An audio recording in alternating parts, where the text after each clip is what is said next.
Recentemente, um episódio chamou a atenção do mundo todo. Durante um jogo da Eurocopa, o jogador da seleção da Dinamarca cobrou uma lateral e em seguida caiu em campo em decorrência de uma parada cardíaca súbita. O que mais chamou a atenção foi por ser um atleta, jovem e de uma hora para outra, sem nenhum aviso prévio, teve o seu coração parado por alguns minutos. Nesse episódio, vamos conversar com os nossos especialistas para entender por que isso acontece e quais as principais doenças cardioneurológicas. Hospital Mãe de Deus apresenta Hora da Consulta.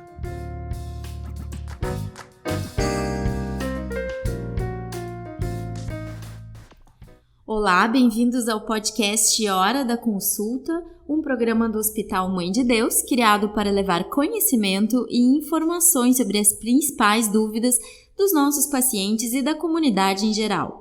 Como falamos na abertura desse episódio, hoje o assunto são as doenças cardioneurológicas e os nossos convidados são o coordenador da cardiologia do Hospital Mãe de Deus, Dr. Daniel Silveira, e o coordenador da neurologia e neurocirurgia do hospital, Dr. Luiz Felipe de Alencastro. Muito obrigado pela presença de vocês. Vamos começar então falando sobre o caso do jogador da Dinamarca, né? Dr. Daniel, você poderia explicar para nós como uma pessoa jovem, atleta, pode ter uma parada cardíaca de uma hora para outra sem nenhum aviso prévio? Claro, isso é uma situação, primeiro, para tranquilizar as pessoas, né? Não é uma situação comum, né? Mas normalmente o que acontece é o atleta ou a pessoa, enfim, ela tem um tipo de arritmia que leva à morte súbita, né? Então o coração, ao invés de bater de uma forma ritmada, compassada, o que acontece é o coração acelera num ritmo chamado taquicardia ventricular sem pulso ou fibrilação ventricular, que são detalhes técnicos, e essa pessoa imediatamente perde a consciência, né? Se esse indivíduo não for submetido às manobras adequadas, ele morre. Até ontem, assistindo algumas reportagens sobre esse caso, alguns falaram em desmaio. Isso não é desmaio, isso é morte, né? Se ninguém fizer nada para aquele jogador, ele estaria tecnicamente morto. Então, ele precisa receber o atendimento adequado, né, de alguém que tem um treinamento, que é uma coisa extremamente simples, né, que a gente pode, inclusive, treinar pessoas que não são da área médica para fazer esse tipo de atendimento. E o que ele precisa mesmo é receber o choque, né, do desfibrilador. Né? No caso que foi utilizado ali no atendimento daquele atleta, foi um desfibrilador automático externo. E ele simplesmente, tu cola as pás no peito do paciente e o aparelho vai conversar contigo. Ele vai dizer, arritmia detectada, choque indicado. Aperte o botão vermelho, amarelo, piscante. Tu aperta e ele vai dar o choque. Então isso facilita, porque tu não precisa ter o conhecimento técnico de arritmia e qualquer pessoa leiga, né, que não seja da área médica, pode aplicar e pode salvar uma vida, como aconteceu nesse caso. E além disso, né, Daniel, ontem tu tínhamos me comentado sobre a lei que obriga que se tenha esse tipo de equipamento. Ela já existe, né, e infelizmente ela não é cumprida quanto deveria. Podia falar sobre isso também? Isso é uma das coisas importantes, né? A Sociedade de Cardiologia do Rio Grande do Sul, né, criou uma lei, né, e foi apresentada e aprovada sobre o uso do desfibrilador automático, presença, né, do desfibrilador automático externo em áreas críticas, né, onde tivesse um número de pessoas maior do que 10 mil na época. Então, por exemplo, estádio de futebol, shopping center teria que ter pelo menos um desfibrilador automático externo. E nós estamos falando de uma coisa tão importante, com um custo, né, comparado com o custo de uma vida, obviamente. Um aparelho desse custa, por curiosidade, em torno de 5 a 7 mil reais. Né? A gente não está falando de aparelhos com grandes, né, de um grande valor. E um aparelho desse presente salva a vida de uma pessoa. E agora já entrando né, no tema do nosso podcast de hoje, vocês podem dizer para a gente quais são as principais doenças cardioneurológicas? Do ponto de vista neurológico, a gente tem como principais emergências os AVCs, né? O AVC ele pode ser de dois tipos, basicamente dois tipos. Um deles é o AVC isquêmico, que é quando a gente tem uma obstrução, o entupimento, por diversas causas que nós vamos investigar depois, mas o fato é que uma artéria cerebral entope.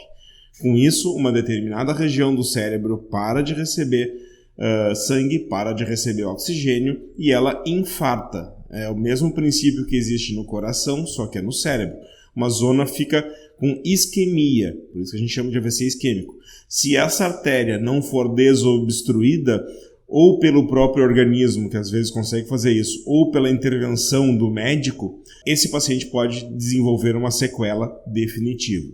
O outro tipo de AVC que nós temos, o AVC, acidente vascular cerebral, é o AVC hemorrágico, que ele se dá geralmente por ruptura de uma artéria no cérebro, ou uma artéria interna do cérebro, que muitas vezes está relacionado à hipertensão arterial, à diabetes e outras condições vasculares, ou também um rompimento de um aneurisma cerebral, que é uma outra situação grave e de urgência. O fato importante é que em ambas essas situações, o tratamento de urgência é fundamental para o desfecho, para a redução de chance desse paciente vir a ter algum tipo de sequela no futuro. Bom, na área da cardiologia, seguindo essa mesma linha que o Alencar estava comentando, como ele bem falou, o infarto agudo do miocárdio é uma doença que é causada pela obstrução de uma artéria chamada coronária, né? O nome coronária é porque ela coroa o coração, fica ao redor do coração. Então, o entupimento dessas artérias fazem com que as pessoas tenham um infarto. Então, essa, sem dúvida, é a maior emergência cardiológica que existe. Inclusive, enquanto nós estamos aqui gravando o podcast, nesse momento está acontecendo um infarto aqui na nossa emergência cardioneurológica e o paciente vai ser levado a cateterismo para fazer a desobstrução. Outras emergências que são bastante comuns, que nós temos que identificar, arritmias, né? Quando as pessoas têm palpitação, começam a sentir que o coração está batendo de uma maneira descompassada, né? E dentro dessas arritmias existe uma que causa AVC, então por isso que nós trabalhamos juntos, né, tanto a cardiologia quanto a neurologia. E uma outra doença que a gente não pode deixar de comentar chama-se insuficiência cardíaca, né? Eu sempre comparo a insuficiência cardíaca a um poço artesiano que eu tenho uma bomba que eu tento tirar água. Quando meu coração começa a falhar, eu começo a acumular água demais. Nesse caso é sangue, e esse sangue vai para o pulmão, e as pessoas começam a ter cansaço, começam a ter falta de ar, né? Numa época onde nós vivemos uma pandemia de Covid, e o principal sintoma do Covid também é a falta de ar, nós temos que saber que a doença que mais leva à falta de ar e mais leva à internação no mundo inteiro chama-se insuficiência cardíaca. Perfeito, doutor. E quais são os principais sintomas e sinais de alerta para se procurar uma emergência? Uma das coisas que nós sempre salientamos na área cardiológica é a questão da dor no peito, né? Dor no peito a gente não pode brincar, porque dor no peito, até que se prove em contrário, é infarto, né? Porque o infarto tem essa manifestação, uma dor em aperto, bem no meio do osso do peito, que irradia para o braço esquerdo e para a mandíbula. Só que essa é a dor, como eu falo com o pessoal da residência, assim, a dor de livro. Se eu abrir o livro de cardiologia vai estar escrito, mas dentro disso, né, ontem nós atendemos um paciente com infarto com dor no ombro. Então a gente tem que ficar atento a esses sintomas que são um pouco mascarados. E acho que ninguém melhor do que o médico, né, treinado para poder fazer esse diagnóstico diferencial. E o outro sintoma que eu chamo bastante atenção é o sintoma de falta de ar, né? Se tu está te sentindo cansado, uma coisa que antes tu fazia normalmente, olha, eu subia 2, 3 lances de escada, ficava bem. Agora no primeiro eu estou cansado, agora no segundo, na metade do primeiro eu comecei a piorar. Bom, tu tem que procurar ajuda porque existe a possibilidade disso ser um sintoma também cardiológico.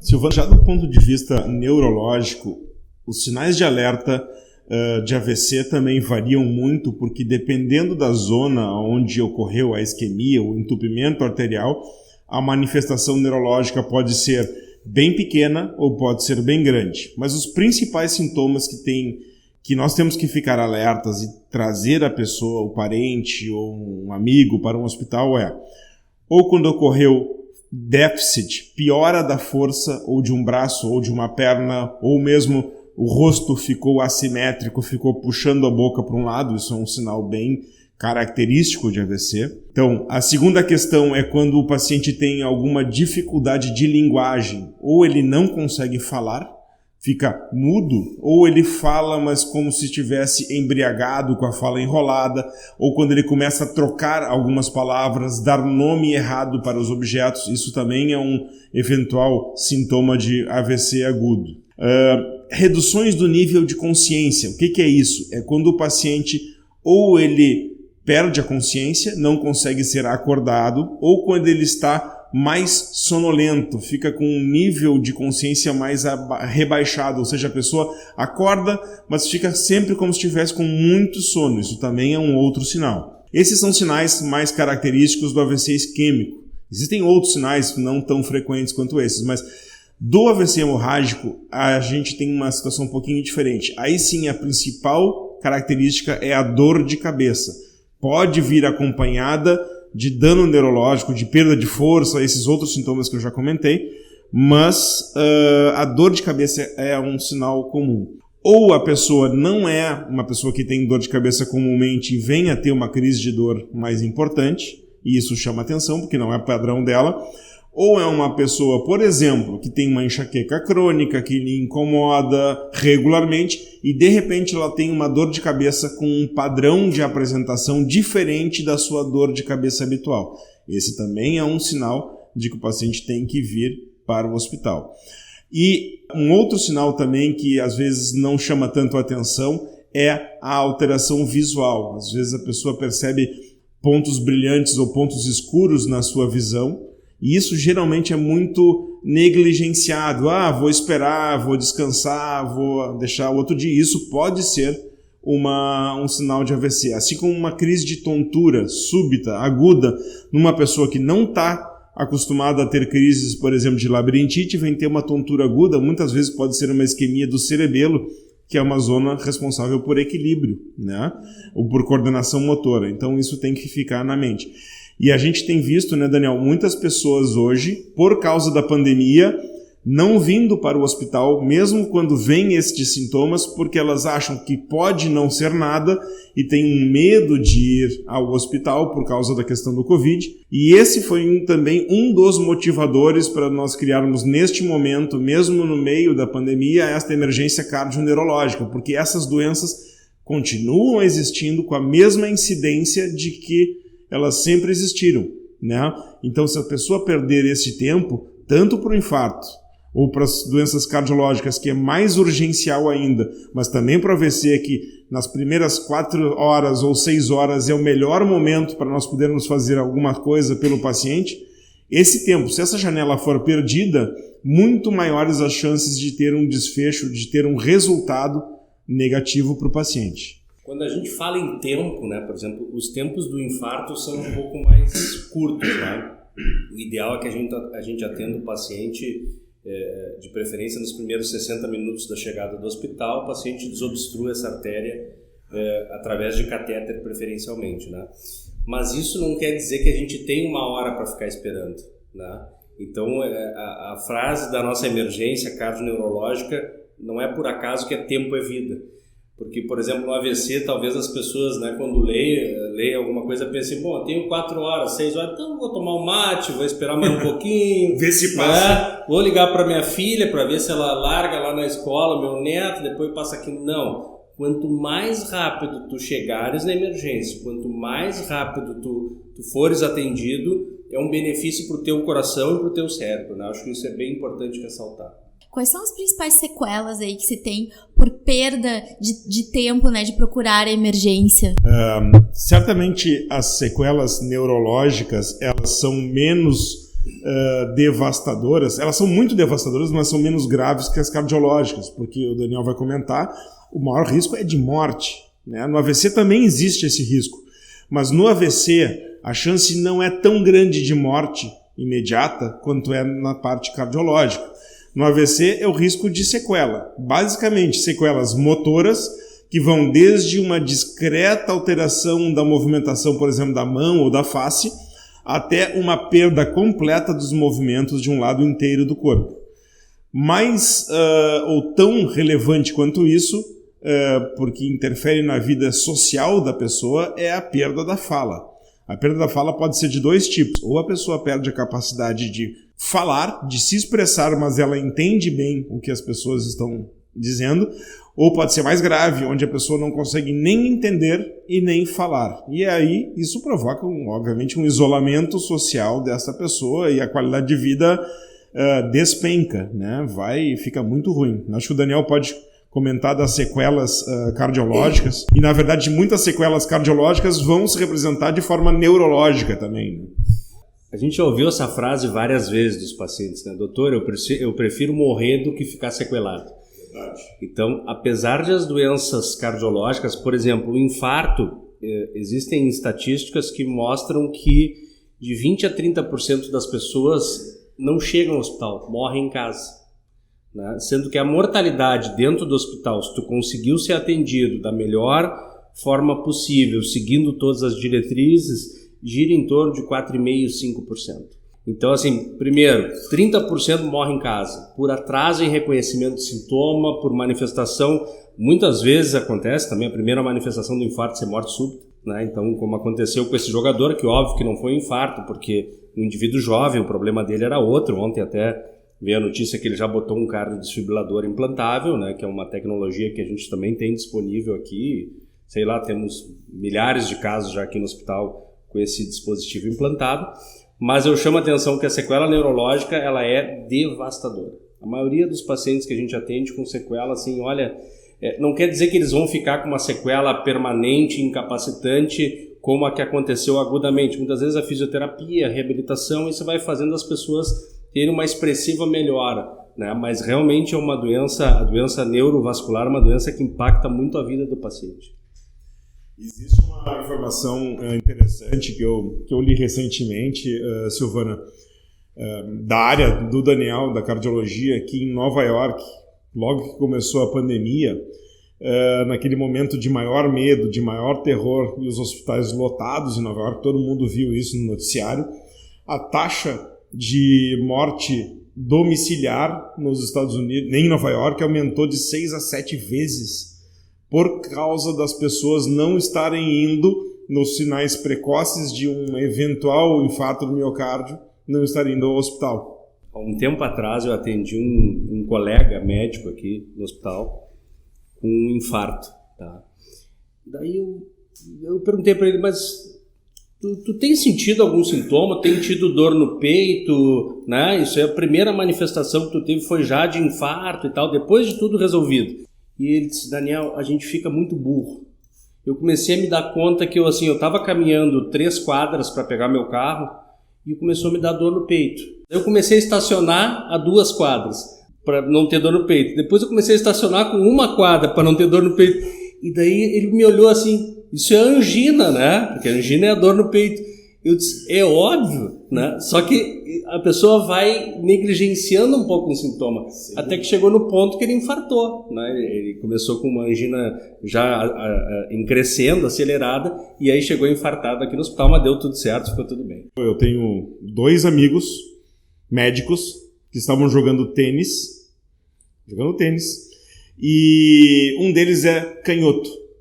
E ele jogando tênis, depois de uma hora de tênis, ele começou a sentir um pouco de dor no braço. E ele achou que era dor no ombro do tênis. E ele pediu pro colega, vamos sentar, esperar um pouquinho. E aí ficaram uns 10 minutos sentados, vamos voltar pro jogo. Quando voltou pro jogo, ele começou com a dor de novo, disse assim, vai passar. E o colega dele disse assim, não vai passar, né? Vou te levar para o hospital. Não precisa. Vou te levar para o hospital. Era um infarto e ele fez cateterismo cardíaco e ele está vivo porque ele foi na hora certa para o hospital. Então é realmente uma coisa de não ficar na dúvida. Nada, vai para o hospital para entender o que está acontecendo. O máximo que tu vais ter é uma visita que talvez tenha sido desnecessária para o hospital, mas pode salvar a tua vida. Então é bem importante. Perfeito. E aí, então, a gente falou de várias doenças, né? Vários tipos de doenças. E quais são os principais tratamentos para essas doenças, né? Claro que a gente sabe que muitas vezes vai depender de pessoa para pessoa, né? Das comorbidades também que essa pessoa tem. Mas, em linhas gerais, quais são os principais tratamentos? Silvana, na área da neurologia e da neurocirurgia e também na cardiologia, felizmente, essas doenças estão muito bem estudadas e muito bem protocoladas em termos de qual a conduta a ser seguida de acordo com o que acontecer, né? No AVC isquêmico, por exemplo, nós temos faixas de tempo, e aí que o Daniel falou que quanto mais cedo chegar o paciente na emergência, melhor, mas nós podemos fazer a desobstrução da artéria cerebral ou com o uso de medicações, né? O trombolítico, que é uma medicação que desfaz coágulos dentro, ou às vezes a gente não consegue desfazer a obstrução só com o uso do trombolítico, e nós precisamos fazer um procedimento endovascular por via intraarterial para remover mecanicamente, levar um catéter até o trombo e ele remover aquele trombo para desobstruir a artéria.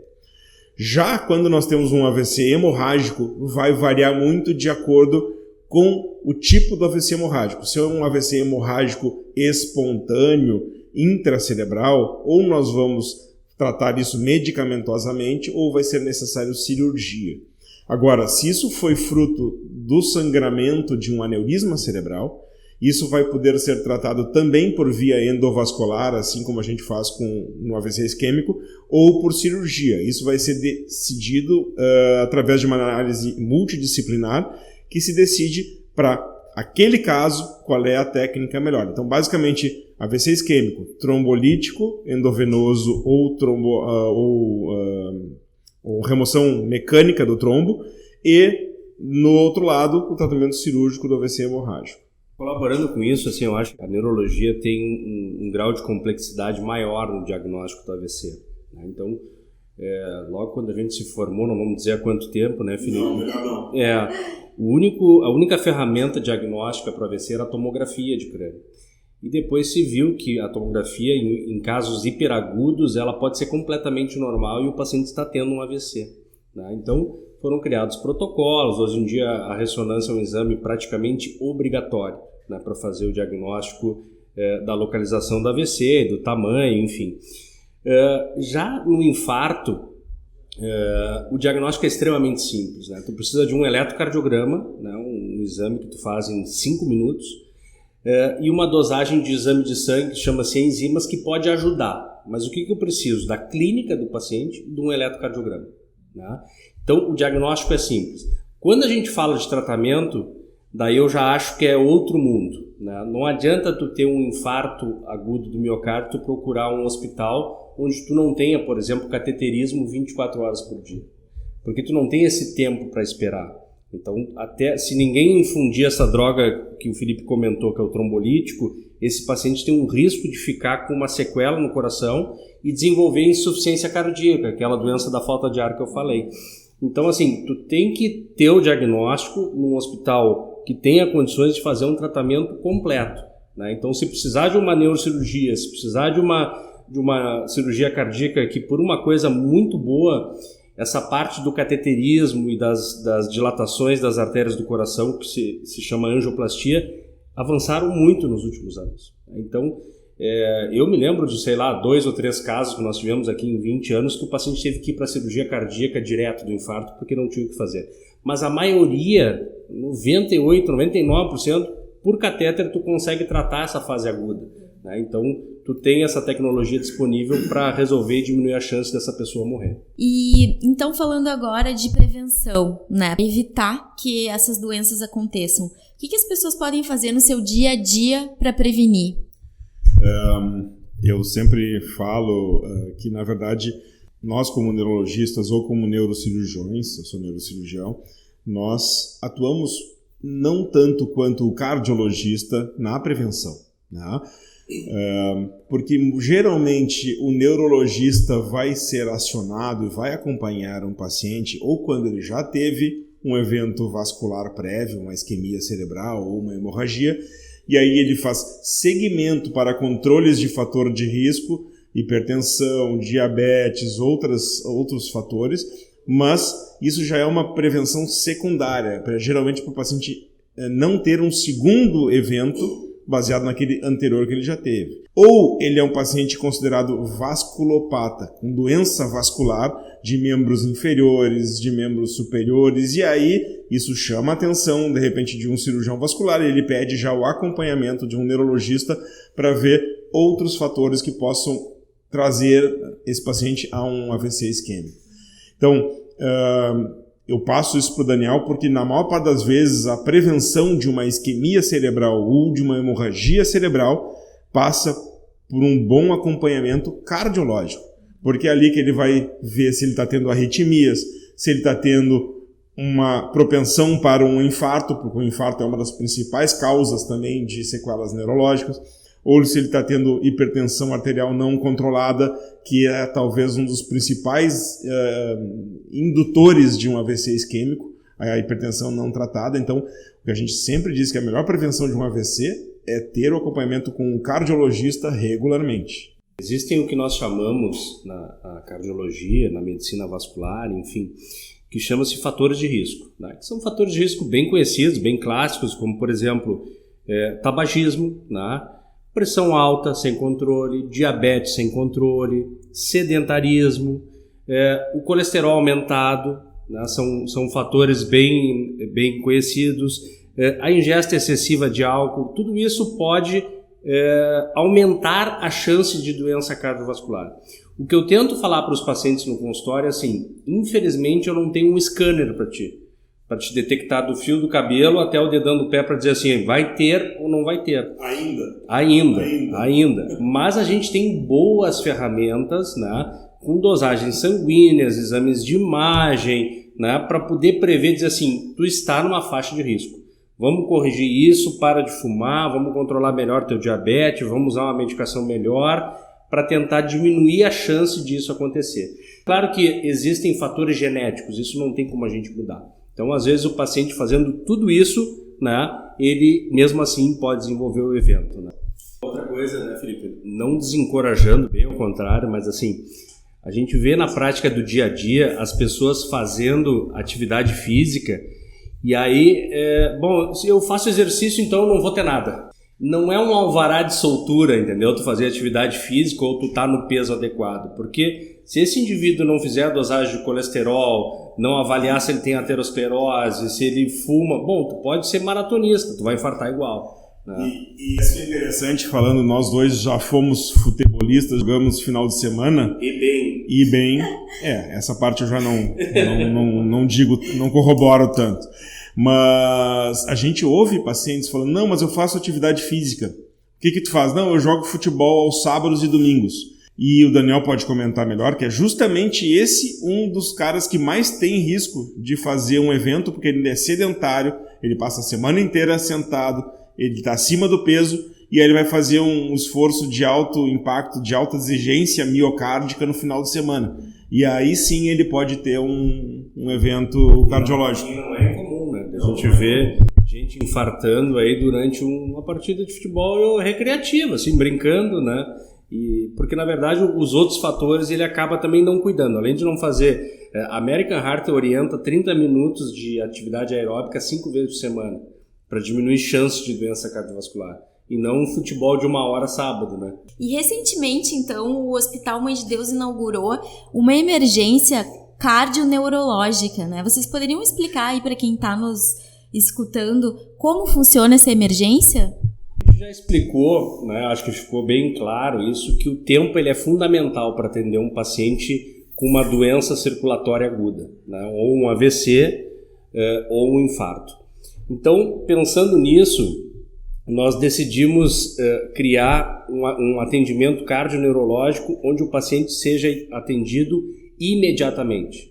Então, existe uma porta de entrada aqui, quem passa na frente do Mãe de Deus, bem na José de Alencar, escrito bem grande, emergência cardioneurológica. Então, qualquer paciente que tem um sintoma cardioneurológico, ele simplesmente vai entrar por essa porta e já vai se deparar com um médico que vai estar pronto para atendê-lo, né? Enquanto isso, o familiar faz a parte burocrática, mas neste momento que ele já entrou, o tempo de espera é 0 ou próximo de 0. Né? Então, o objetivo é que essa sala esteja sempre atendendo pessoas com situações agudas do jeito mais rápido e melhor possível.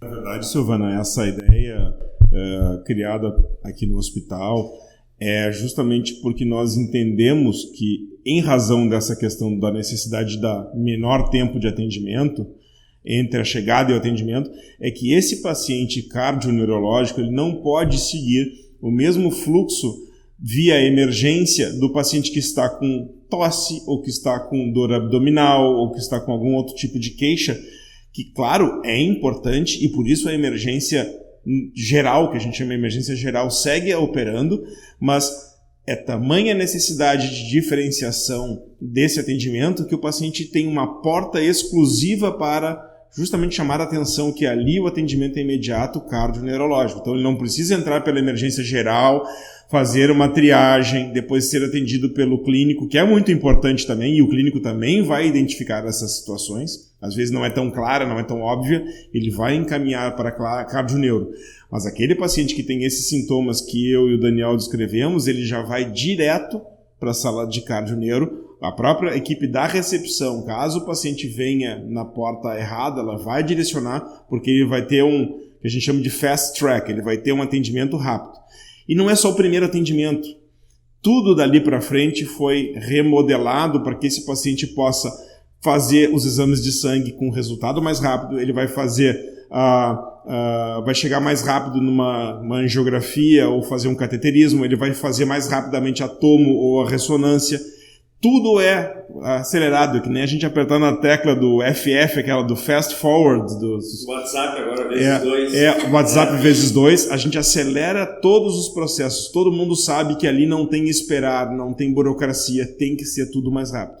Então, essa é a ideia para que as pessoas saibam que aqui no Mãe de Deus elas vão ter esse atendimento diferenciado em termos de velocidade de atendimento. Voltando à frente do hospital aqui na Eugênio de Alencar, vai ter uma rampa escrito Tempo é Vida. Tu vai subir de carro naquela rampa e tu vai sair exatamente na porta da emergência. Então, ontem, eu já contei isso em outro momento, nós atendemos um infarto ontem de madrugada, às 2 da manhã, que o paciente chegou de carro e foi retirado já de dentro do carro, foi atendido em minutos, em 40 minutos ele estava com a artéria aberta. Então, o acesso não é via estacionamento, eu vou parar, eu vou caminhar, subir, não. Tu sobe de carro exatamente, vai sair na frente da emergência cardioneurológica, o que facilita, né, e agiliza o atendimento.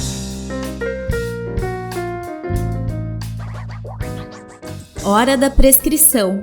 Então a gente falou aqui sobre os principais fatores de risco para as doenças cardioneurológicas, mas nós sempre encerramos com aquela dica de ouro que vai evitar que as doenças aconteçam. Então eu pergunto a vocês, depois de tudo isso que a gente falou, se vocês tivessem que dar um conselho para quem está nos ouvindo.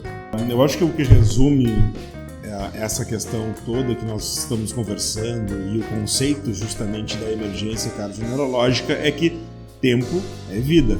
Ou seja, o conselho é que, na dúvida, se venha ao hospital para esclarecer a dúvida. Ela pode ser uma dúvida boba, mas pode ser a diferença entre salvar a vida da pessoa ou não, entre ter uma sequela ou não.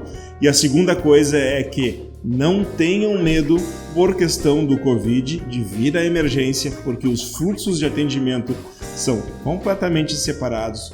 Os locais de atendimento do paciente com Covid e da emergência cardioneurológica e da emergência geral são completamente diferentes. Então, venham para o hospital e não tenham medo do Covid, porque essas outras doenças cardioneurológicas continuam acontecendo na mesma intensidade que elas sempre aconteceram. Complementaria assim, a gente como médico sempre quer evitar a doença, né? Mas quando não tem como evitar, tem que tratar. Então, assim, o que eu posso dizer para vocês, procurem rápido e nós na emergência cardioneurológica estamos prontos.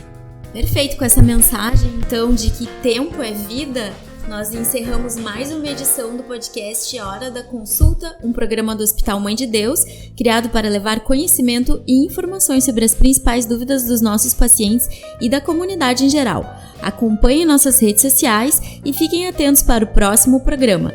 Lembrando que dúvidas, críticas e sugestões são bem-vindas e podem ser enviadas para o horadaconssulta@mãededeus.com.br. Agradecemos mais uma vez ao Dr. Daniel e ao Dr. Alencastro e até o próximo episódio.